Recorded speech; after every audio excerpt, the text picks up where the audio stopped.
नमस्कार दोस्तों। आज की इस वीडियो में हम लोग बॉयलर के बारे में बात करेंगे। बॉयलर क्या होता है इसके बारे में बात करेंगे और बॉयलर कितने तरह के होते हैं इसके बारे में बात करेंगे। देखिए, डिफरेंट इंडस्ट्री में ना डिफरेंट टाइप के बॉयलर यूज होते हैं और बॉयलर बहुत तरह के होते हैं और इसीलिए बॉयलर को डिफरेंट बेसिस पे डिफरेंट टाइप्स में डिवाइड किया गया है। तो वो सारे समझेंगे कि कौन कौन सा बेसिस है, उसके बेसिस पे कितने तरह के बॉयलर होते हैं। इसको हम लोग समझेंगे, हर एक टाइप को थोड़ा थोड़ा ब्रीफली समझेंगे।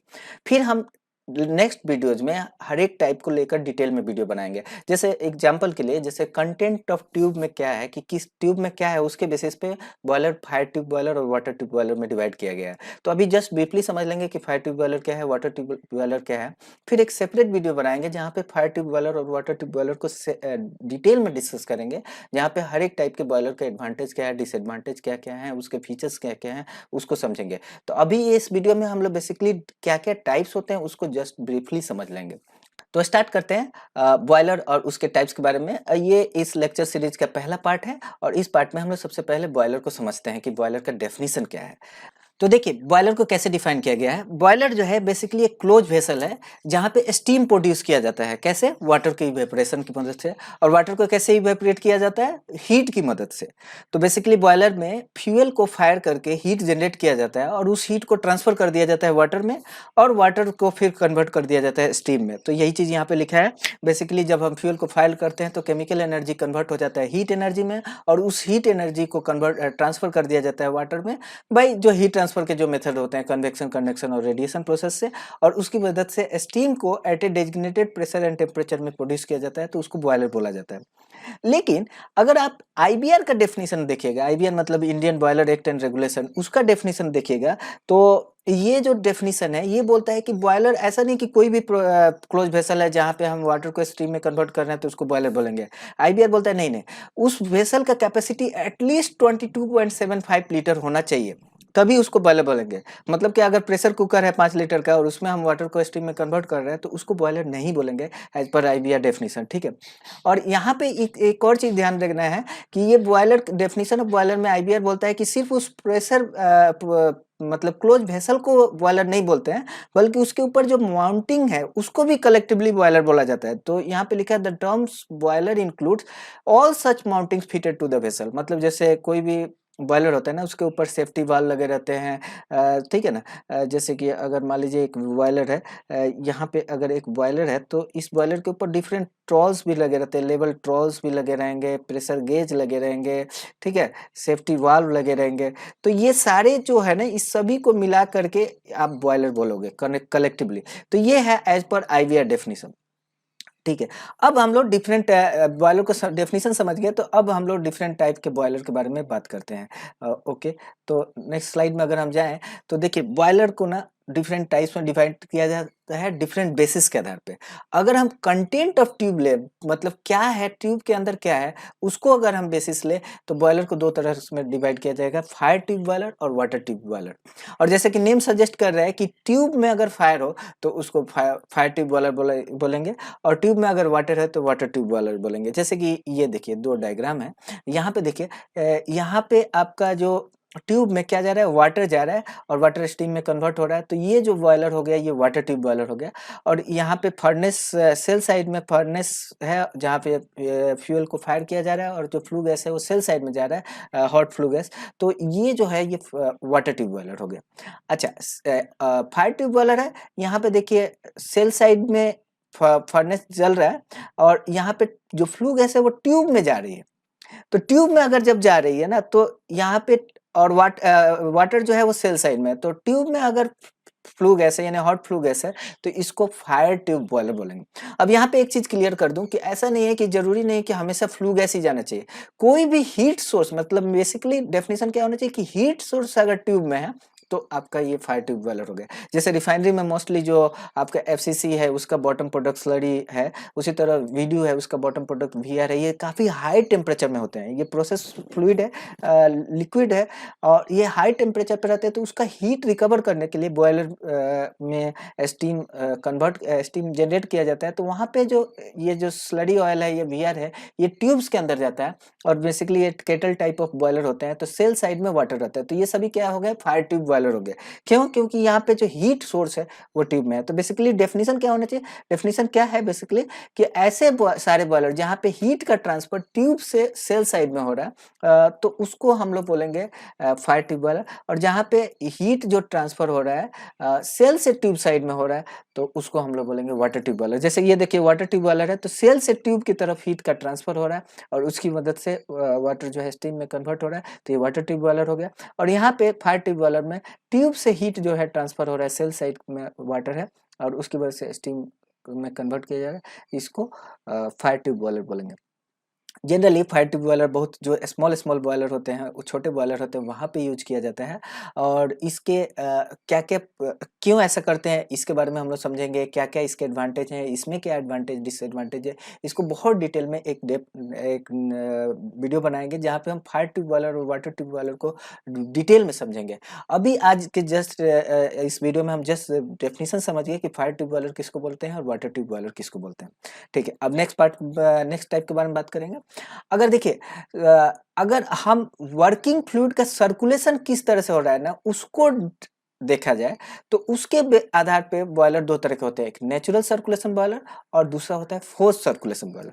अच्छा, इसमें भी फोर्स सर्कुलेशन बॉयलर में भी ना ये अगर सर्कुलेशन क्लोज लूप में हो रहा है तो इसको क्लोज लूप सर्कुलेशन भी बोला जा सकता है। और ओपन लूप में सर्कुलेशन होता है तो इसको वंस थ्रू बॉयलर भी, once through force circulation boiler भी बोल सकते हैं, वंस थ्रू या ओपन सर्कुलेशन बॉयलर भी बोल सकते हैं। तो बेसिकली इसको समझते हैं क्या क्या है।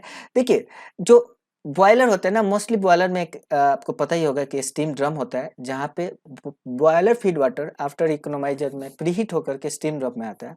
और यहाँ से स्टीम ड्रम से जो बॉयलर फीड वाटर ना इवेपोरेटर कॉइल में जाता है, जहाँ पे हीट सोर्स की मदद से वाटर स्टीम में कन्वर्ट होता है।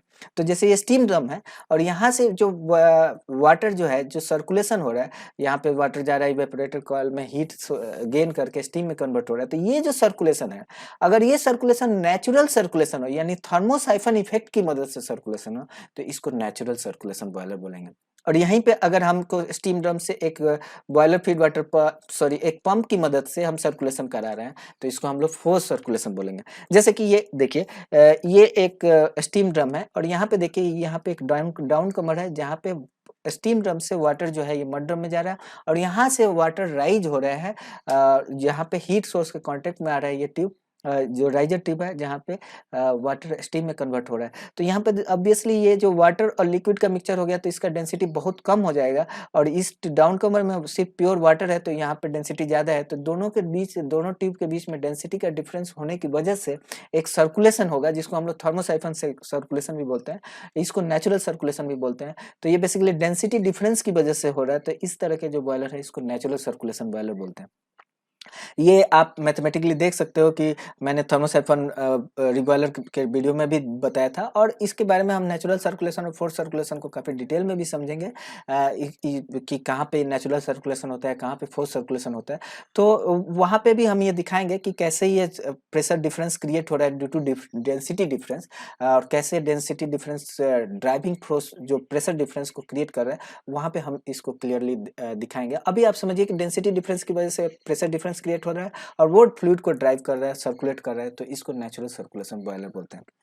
अच्छा, जब बॉयलर का प्रेशर बहुत हाई हो जाता है, तो एट हाई प्रेशर में स्टीम और वाटर के डेंसिटी में डिफरेंस बहुत कम हो जाता है। तो इसकी वजह से ये ड्राइविंग फोर्स, जो नेचुरल ड्राइविंग फोर्स है ना, प्रेशर डिफरेंस की वजह से वो बहुत कम जनरेट हो पाता है। तो वैसे केसेस में एक पंप की जरूरत पड़ती है जो फ्लूइड को इवेपोरेटर कॉइल के थ्रू सर्कुलेट करे। तो ऐसे बॉयलर को आप देखिए, जैसे यहाँ पे ये पंप की मदद से जो ये हुआ है, इसको मैं अगर मैं मिटा दूं, इसको मैं मिटा देता हूँ।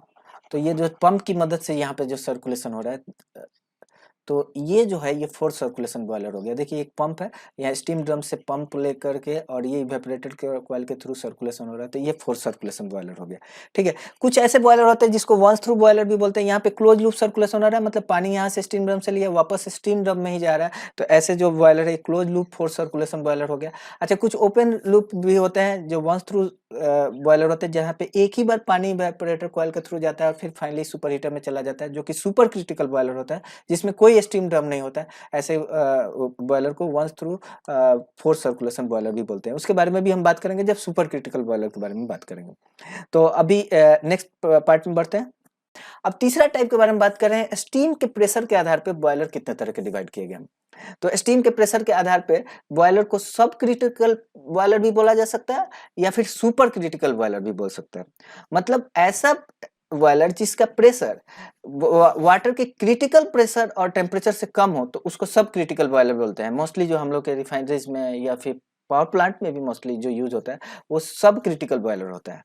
सुपर क्रिटिकल बॉयलर क्या होता है? सुपर क्रिटिकल बॉयलर ये होता है जहां पे वाटर और स्टीम का टेम्परेचर जो है वो उसके क्रिटिकल टेम्परेचर और प्रेशर से ज्यादा हो, एबव ऑपरेट हो रहा है। जैसे कि वाटर का 229 kg per centimetre square at 374 degree Celsius ये क्रिटिकल प्रेशर और टेम्परेचर है। तो उससे भी एबव पे अगर आप ऑपरेट कर रहे हैं तो ये आपका सुपर क्रिटिकल बॉयलर होता है। देखिए, ये तो आपने थर्मोडायनामिक्स में पढ़ा ही होगा कि वाटर जो है ना, ये देखिए जैसे वाटर के लिए ये प्रेशर वॉल्यूम डायग्राम है। इसमें देखिए एट क्रिटिकल प्रेशर और टेम्परेचर इसके ऊपर अगर आप वाटर को ले जा रहे हैं ना, तो उसमें अगर आप हीट प्रोवाइड कर रहे हैं ना, तो बिना किसी लैटेंट हीट की मदद से वाटर स्टीम में कन्वर्ट हो जाएगा, ठीक है। और इसके ऊपर वाले फेजेस को गैस फेज बोलते हैं, जबकि यहाँ पे सिर्फ वेपर फेज बोला जाएगा। तो यहाँ पे ये देखिए ये प्रेशर टेम्परेचर है, यहाँ पे आप इससे ऊपर अगर बॉयलर को ऑपरेट कर रहे हैं ना, इस जोन में ऑपरेट कर रहे हैं, तो इसको सुपर क्रिटिकल बॉयलर बोलते हैं। और इसकी इफिशियंसी ज्यादा हो जाएगी क्योंकि इसमें लैटेंट हीट का रिक्वायरमेंट नहीं होगा। सुपर क्रिटिकल प्रेशर के ऊपर ना वाटर और स्टीम की डेंसिटी सेम हो जाती है, ठीक है। तो यही चीज यहाँ पे लिखा है, at this critical pressure steam and water at the same density which means steam is as compressed as water and at a temperature of 374 degree Celsius. Water को कोई लैटेंट हीट का रिक्वायरमेंट नहीं होता है, इसलिए इसकी इफिशियंसी थोड़ी ज्यादा होती है। ये मॉडर्न टाइप के जो बॉयलर हैं सुपर क्रिटिकल बॉयलर होते हैं। इसमें बेसिकली जो वाटर स्टीम जो होता है वो dry super heated steam generate हो जाता है, और जो कि बहुत अच्छा होता है टर्बो जनरेटर को ड्राइव करने के लिए, ठीक है। अब इसमें एक खास बात है सुपर क्रिटिकल बॉयलर में कि इसमें कोई स्टीम ड्रम की जरूरत नहीं होता है, ये वंस थ्रू टाइप के बॉयलर होता है। मतलब वाटर एक बार में ही इवेपोरेटर कॉइल की तरह से पूरी कन्वर्ट हो जाएगा स्टीम में, और फिर एक सुपर हीटर होता है। जैसे कि आप ये डायग्राम देखो, ये देखिए ये है, इसमें कोई क्लोज सर्कुलेशन नहीं, कोई स्टीम ड्रम नहीं है। फिर जो है वो प्रीहीट होता है इकोनोमाइजर में, फिर इवेपोरेटर कॉइल में जाता है, फिर सुपर हीटर कॉइल में जाता है और ड्राई सुपर हीटेड स्टीम बन जाता है। कोई स्टीम ड्रम की जरूरत नहीं होती है। तो ठीक है, अब नेक्स्ट हम लोग बात कर रहे हैं कि यूज कैसे कर रहे हैं बॉयलर का। यूज के आधार पे हम लोग बॉयलर को दो तरह में डिवाइड करते हैं, एक स्टेशनरी बॉयलर और एक मोबाइल बॉयलर। तो स्टेशनरी बॉयलर तो हम लोग समझते हैं कि जितने भी रिफाइनरीज में, जितने भी पावर प्लांट में जो बॉयलर होते हैं वो स्टेशनरी बॉयलर होते हैं। बॉयलर एक जगह पे फिक्स है, लैंड बेस्ड बॉयलर है। और इसमें ये बॉयलर एक जगह से दूसरी जगह ट्रांसपोर्ट नहीं होता है, इसको स्टेशनरी बॉयलर बोलते हैं। मोबाइल बॉयलर ऐसे बोलते हैं जो कि जैसे बड़े बड़े जो शिप में, जो मैरीन वेसल पे या स्टीम लोकोमोटिव्स होते हैं, ये सब बेसिकली एक जगह से दूसरी जगह पे मूव होते रहते हैं, इसलिए इसको मोबाइल बॉयलर बोलते हैं, ठीक है। नेक्स्ट बेसिस लेते हैं, अगर फ्यूल टाइप लिया जाए कि कौन सा फ्यूल हम बर्न करके हीट जनरेट कर रहे हैं और उस हीट को हम ट्रांसफर कर रहे हैं वाटर में, तो उसके बेसिस पे भी वाटर जो है बॉयलर तीन तरह के हो सकते हैं। Solid fuel fired boiler, liquid fuel fired boiler, gaseous fuel fired boiler. और सॉलिड फ्यूल भी बहुत तरह के हो सकते हैं, कोल हो सकता है, लिग्नाइट हो सकता है, पीट हो सकता है, बगास हो सकता है, वुड हो सकता है, बहुत तरह के सॉलिड फ्यूल हो सकते हैं। उसी तरह लिक्विड फ्यूल भी हो सकता है, डीजल ऑयल हो सकता है, या फर्नेस ऑयल हो सकता है, क्रूड ऑयल हो सकता है। ये सारे फ्यूल, लिक्विड फ्यूल को भी हम लोग जला करके वाटर को स्टीम में कन्वर्ट कर सकते हैं। Gaseous fuel, natural gas, water gas, इस तरह के गैसेस को हम लोग गैसेस फ्यूल को यूज करके हम लोग बॉयलर को रन कर सकते हैं। तो उसके बेसिस पे भी डिफरेंट टाइप्स डिवाइड किए गए। अच्छा, nature of heat source, heat कहाँ से हम जनरेट कर रहे हैं उसको भी, अगर हम फ्यूल फायरिंग से हीट जनरेट कर रहे हैं तो उसको फ्यूल फायर्ड बॉयलर बोलेंगे। अच्छा, इलेक्ट्रिकल, हमको पता ही है इलेक्ट्रिक रेजिस्टेंस की वजह से हीट जनरेट होता है, तो उसकी मदद से अगर हम हीट जनरेट कर रहे हैं तो उसको इलेक्ट्रिकल पावर्ड बॉयलर बोलेंगे। न्यूक्लियर इंडस्ट्री में भी हीट जनरेट होता है, तो वहां पे जो हीट जनरेट हो रहा है उस हीट को रिकवर कर रहे हैं आप, तो उसको न्यूक्लियर पावर्ड बॉयलर बोलते हैं। और ये वेस्ट हीट बॉयलर मोस्टली जो रिफाइनरीज में, प्रोसेस इंडस्ट्री में जो मोस्टली जो बॉयलर होते हैं वो वेस्ट हीट बॉयलर, जैसे एफसीसी में आप देखिए सीओ बॉयलर है, उसको आप वेस्ट हीट बॉयलर बोल सकते हैं अगर टोटल कंबशन मोड में चल रहा है तो। एसआरयू में भी वेस्ट हीट बॉयलर होता है। गैस टरबाइन प्लांट में जो एचआरएसजी होता है, बेसिकली उसको अगर आप देखिए तो HRSG जो है, HRSG वो भी एक वेस्ट हीट बॉयलर होता है। अच्छा, ये वेस्ट हीट बॉयलर ना ये बहुत डिफरेंट तरह के होते हैं कंपेयर टू ये कन्वेंशनल बॉयलर, ठीक है। तो इसके बारे में बहुत डिटेल में एक पार्ट में हम बात करेंगे कि HRSG यानी और ये फिर वेस्ट हीट बॉयलर क्या क्या उनके मैंने टिपिकल फीचर है जो कि कन्वेंशनल बॉयलर से, जो कि पावर प्लांट में और ये जो कोल बेस्ड या फ्यूल बेस्ड फायर बेस्ड जो बॉयलर होते हैं उस बेस क्या क्या डिफरेंस होता है, इसके बारे में हम लोग डिटेल में बात करेंगे। बट अभी इस वीडियो को लंबा नहीं करते हैं, ठीक है। अच्छा, नेक्स्ट हम लोग पोजीशन ऑफ फर्नेस, फर्नेस कहाँ पे है। अगर देखिए फर्नेस जो है ना बॉयलर के सेल के अंदर ही है तो उसको इंटरनली फायर्ड फर्नेस बोलते हैं, ठीक है। अच्छा, अगर फर्नेस जो है वो बॉयलर के सेल के बाहर हो तो उसको एक्सटर्नली फायर्ड बॉयलर बोलेंगे। जैसे ये देखिए ये जो सेल है, इस सेल के अंदर ही फर्नेस है और फिर वहाँ फ्लू गैस जो है ये ट्यूब के थ्रू पास हो रहा है, ये फायर ट्यूब बॉयलर है, तो इसको बोलेंगे हम लोग इंटरनली फायर्ड बॉयलर। जबकि यहाँ पे देखिए ये जो सेल है जहाँ पे वाटर कन्वर्ट हो रहा है स्टीम में, उसके बाहर एक फर्नेस है और फिर फ्लू गैस इस सेल ट्यूब में जा रहा है, तो इसको एक्सटर्नली फायर्ड बॉयलर बोलेंगे, ठीक है। अच्छा, अगर बॉयलर का पोजीशन को लिया जाए, पोजीशन के बेसिस पे अगर बॉयलर को डिवाइड किया जाए ना, तो बॉयलर का जो एक्सिस है उसके आधार पे बॉयलर डिफरेंट टाइप का होता है। जैसे अगर एक्सिस वर्टिकल है तो वर्टिकल बॉयलर, अच्छा एक्सिस अगर हॉरिजॉन्टल है तो हॉरिजॉन्टल बॉयलर, एक्सिस मतलब उसका सेल का एक्सिस अगर इंक्लाइंड है तो इंक्लाइंड बॉयलर होगा। तो जैसे अगर आप देखिए यहाँ पे सेल का एक्सिस वर्टिकल है तो ये वर्टिकल बॉयलर हो गया, ये सेल का एक्सिस हॉरिजॉन्टल है तो ये हॉरिजॉन्टल बॉयलर हो गया। अच्छा, अब इसको क्या बोलोगे, इसको ये वर्टिकल बॉयलर की इंक्लाइंड बॉयलर। तो देखिए यहाँ पे सेल का एक्सिस हॉरिजॉन्टल है तो ये बेसिकली ये हॉरिजॉन्टल बॉयलर होगा। इसमें आप ट्यूब के आधार पे नहीं बोल सकते, तो ये बेसिकली हॉरिजॉन्टल बॉयलर ही है। इंक्लाइंड बॉयलर ऐसा होगा जिसमें सेल ही इंक्लाइंड हो तो उसको इंक्लाइंड बॉयलर बोलेंगे। तो आशा करता हूँ कि यहाँ तक आपको अच्छे से समझ में आया होगा। हमने डिफरेंट टाइप्स ऑफ बॉयलर समझे, डिफरेंट बेसिस पे बॉयलर कैसे डिवाइड किया गया है उसको हम लोगों ने समझा है। कुछ और भी बेसिस है जिसके आधार पर बॉयलर डिवाइड किया जाता है, उसको हम लोग नेक्स्ट पार्ट में बात करेंगे। और फिर हम लोग बात करेंगे फायर ट्यूब बॉयलर और वाटर ट्यूब बॉयलर को बहुत डिटेल में।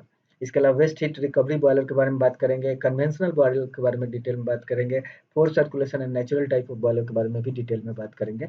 तो अभी इस वीडियो को यहीं स्टॉप करते हैं, वीडियो को और लंबा नहीं करते हैं। वीडियो देखने के लिए धन्यवाद।